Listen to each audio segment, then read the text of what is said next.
Question is on House Bill 512. The question is, notwithstanding the governor's veto, shall House Bill 512 become law? Title is Prohibiting Confiscation of Firearms, Ammunition, or Firearm Accessories during a state of emergency. Chair recognizes the member from Hampton, Representative Cushing, to speak against the override. Thank you, Mr. Speaker. Members of the House, this bill passed narrowly 9-8 in the House Criminal Justice Committee, and there was a flaw in this bill that I don't think was appreciated by the rest of the House.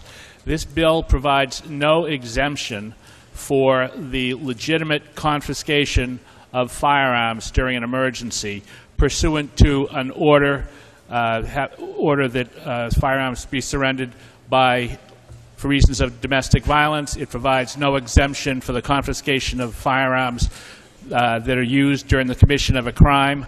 I would urge the House to recognize the appropriateness of this veto and to uphold the governor and press the red button.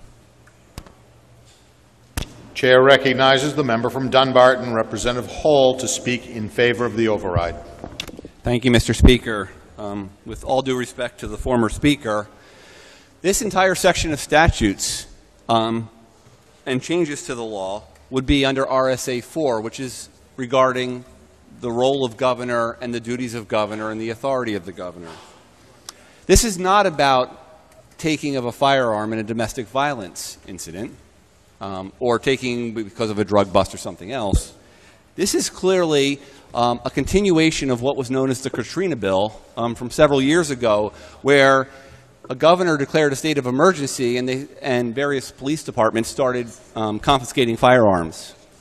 The concern here is it addresses firearms, but according to federal law, only particular components in a firearm are actually known as the firearm.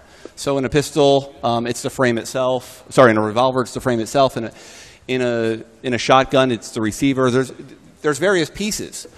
But it doesn't address screws and hardware and other things that go with the firearm to make it a functional firearm. Barrels. So it's okay for the government to confiscate the barrels, but it's not okay to take the receiver. That's not what we wanted when this legislation was passed the first time. So while the prior speaker mentioned that there's no exemption for this law enforcement policy, it's only under a state of emergency that that this prohibition would be in place, okay? And otherwise, if there was an issue where a homeowner had a firearm and the local police department needed to confiscate it, they could. So with this legislation, seeing as it's in the statutes regarding governor, it's clear that this is for states of emergency situations only, and that we are putting a prohibition that the police and law enforcement are not authorized, okay, to go ahead and confiscate firearms. Everything's in there except for firearms components and accessories. And the accessories are things like a rifle scope. So I would ask that you would overturn the governor's veto, and there's no need to roll call this because the Constitution requires it. Thank you. The question is on override on House Bill 512. This will be a roll call vote. Members will take their seats.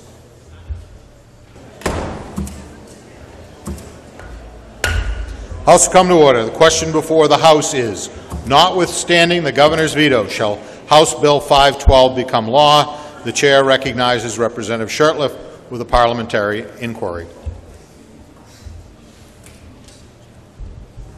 Mr. Speaker, thank you. Mr. Speaker, if I know, this bill would prohibit law enforcement from lawfully seizing weapons for crimes such as violations of domestic violence restraining orders, simply because the state of emergency exists. And Mr. Speaker, if I know this bill is both unnecessary and harmful to the ability of law enforcement to effectively do their jobs, would I now press the red button to sustain the veto of the governor? Thank you, Mr. Speaker.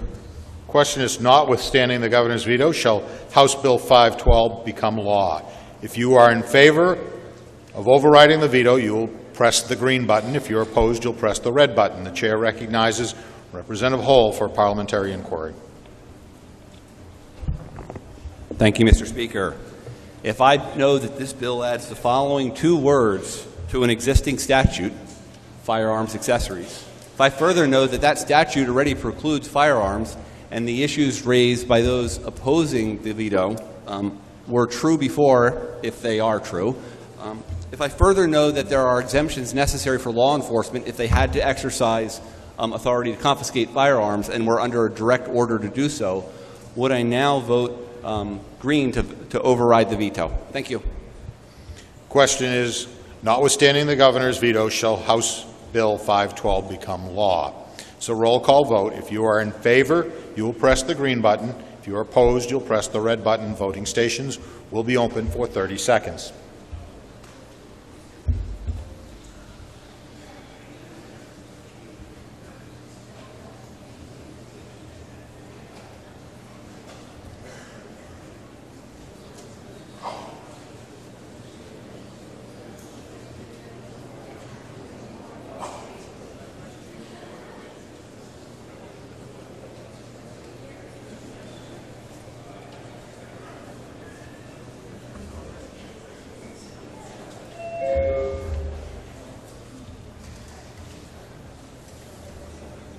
If all members voted who were present when the question was put, House will attend to the state of the vote. There having been 169 votes in the affirmative, 130 in the negative, the question fails, lacking the 2/3 necessary vote.